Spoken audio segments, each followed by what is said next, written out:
So, about 6 months ago, fellow YouTuber and One Marvelous Scene contributor Ariana Alexis uploaded a video examining a scene from the DC classic Superman the Movie, titled One Decent Scene.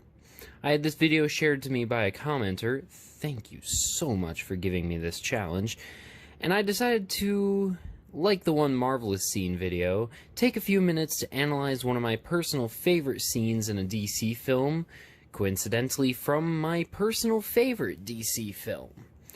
So I'd like to present you with my one decent scene from my absolute favorite Superman film and my personal favorite DC film, 2006's Superman Returns. Now, in all honesty, I had a handful of ideas for what to do for this video, ranging from analyzing some stuff from the 60s Batman film to Tim Burton's 1989 film, before finally settling on Superman Returns, because at the end of the day, this is the movie I always come back to.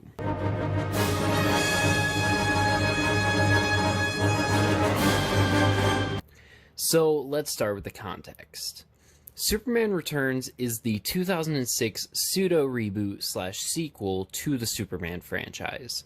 Directed by Bryan Singer and starring Brandon Routh in the titular role, as well as Kate Bosworth as Lois Lane and Kevin Spacey as Lex Luthor, the film set out to reintroduce audiences to the character, while also staying true to the interpretation created by actor Christopher Reeve and director Richard Donner, even going as far as to imply that it takes place in the same continuity as Superman the movie and its sequel, Superman 2. The film was released to a mostly positive critical and audience reception, with praise given to the effects, the score, performances, but criticism given to its runtime, slow pacing, and a perceived lack of action.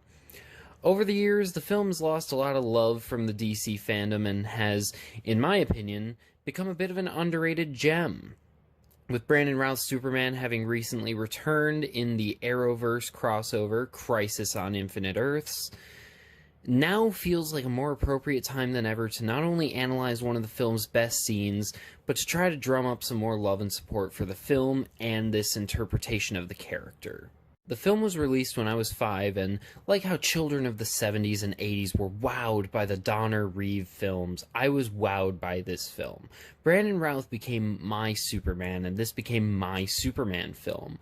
I think it's a wonderfully constructed film, and while I'll agree it's light on action at parts, when the action does happen, it is spectacular. And I also think that visually, for the most part, the film still holds up remarkably well, with the exception of some dodgy 2006 CGI here and there. And the performances are phenomenal. I think Brandon Routh takes what Chris Reeve did so well and makes the part his own, while also channeling what many audiences view as quintessentially Superman. So, with the context out of the way, let's look at the scene.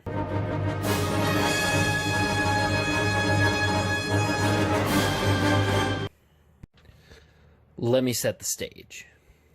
Kal-El has returned from a 5-year journey to the discovered remains of Krypton. Wish that scene wasn't cut. He's resumed his life as Clark Kent at the Daily Planet, reuniting with familiar characters like Jimmy Olsen and Perry White, while meanwhile Lex is back to his old routine, inadvertently causing a blackout that disables a plane that Lois Lane is currently aboard, covering a story for the planet.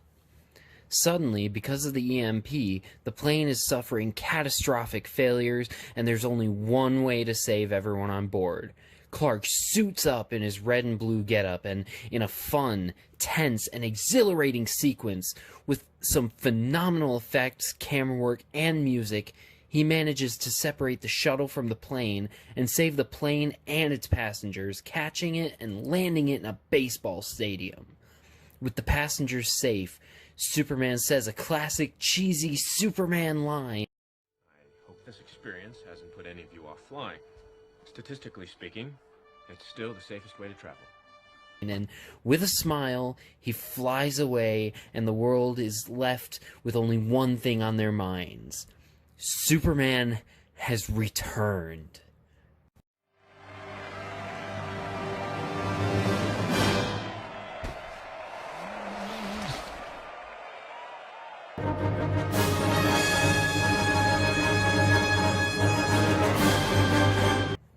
So why this is my one decent scene?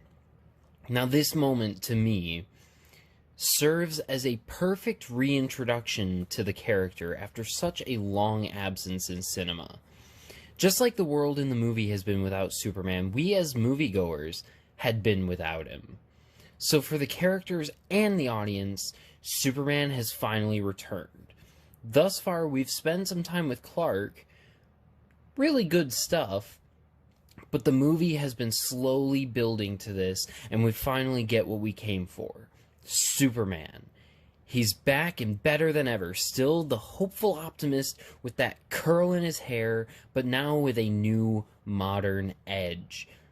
We feel the same way that the crowd feels. We're excited and happy that he's back, and he looks great.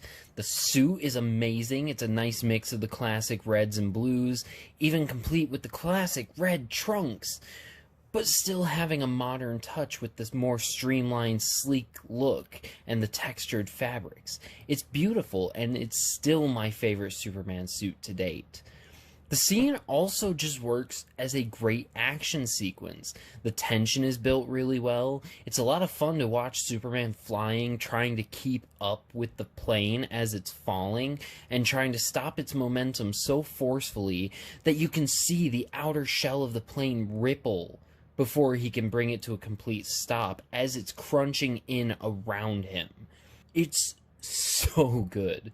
Isolate the sequence on its own, it feels like it could be its own little action short, separate from the rest of the movie, and still work really well. It's easily the highlight of the film, and one of, if not the best Superman scene of all time. This movie is full of amazing scenes. Each one could be deserving of its own one decent scene video. But this scene in particular, not only does it feel like an iconic Superman moment, not only is it a wonderfully staged and executed action sequence, but it does the most important job of all of justifying the title. And that's why this is my one decent scene.